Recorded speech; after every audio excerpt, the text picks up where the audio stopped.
And also all of you for being here in this this beautiful building, and it means so much as far as internationally and how important this place is. But Governor, this is a great initiative, and as you know, the entire Iowa congressional delegation has joined the governor to request that EPA come to Iowa for this field hearing. However, the administration seems to think that the most appropriate venue to have a field hearing on their flawed decision to restrict the use of renewable fuels was actually within the Beltway, just miles from the White House. I believe a better way to decide public policy is to look to the people of the Midwest directly in the eye and listen to the actual real-life impacts that this unfortunate and misguided proposal will have on rural America. The administrator of the EPA is not with us today, but I hope that she and President Obama will do the courtesy of listening to your views expressed and making the changes that are needed. If they were here today, I feel confident that they would hear that Iowans are very disappointed and perplexed by their decisions. It is clear to me the, quote, inside the Beltway policymakers do not understand the full repercussions of their actions. The Renewable Fuel Standard is a critical tool to implement the all-of-the-above energy strategy and approach to energy production that will lead us away from our dependence on foreign oil, lower prices the Americans pay at the pump, and help ensure our country's energy and economic independence. I would hope that we could remind the President that he campaigned in Iowa as a friend of ethanol, and it now appears that he may be more concerned about how the major oil companies are going to view his legacy as President.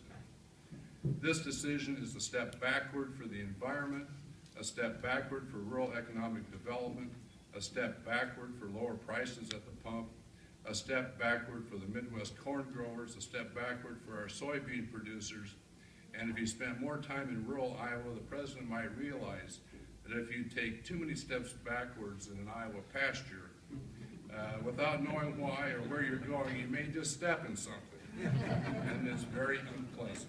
And with this misguided new policy, I do firmly believe the administration has really stepped in it. I want to make clear that this is not a partisan issue. If you're one of the thousands of hardworking Iowans employed because of the renewable fuel industry, this isn't about political affiliation. It's about your livelihood. If you're one of the thousands of Iowans who farm the land or make your living from those who do, the price of corn falling below the cost of production is not a matter of political philosophy. If you believe the future energy lies not only in corn-based ethanol, but in the next generation of bioenergy production, this is about more than a bureaucratic mistake. Just as biodiesel has achieved commercial scale production nationwide, just as we have ethanol plants coming online that use crop residue to create fuel, just when we have a municipal waste ethanol plant up and running in Florida, just when investment is moving toward the development of the next generation of biofuels, the administration wants to pull the rug out from all of those plans and expectations. It just doesn't make good sense. The administration's proposal not only limits the potential growth of the industry, but actually nonsensically rolls back the current production levels. If we want to move to the next level of energy production, we are never going to get there by taking huge steps backwards. To quote a study put out by the Center for Agricultural Development, Iowa State University, quote, however, it would be difficult to interpret EPA's proposed fundamental shift in policy as anything except a reduction in overall support of biofuels. However nuanced one might want to interpret the intent of this proposed rule, end quote. It's up to those of you who are most dramatically and directly impacted by this fundamental shift of policy against biofuels to tell your stories and make your views heard.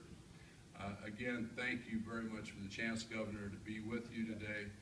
This is an extraordinarily important issue, one for our country, for our future, and one that I wish some folks in Washington were here to hear today. So thank you very much.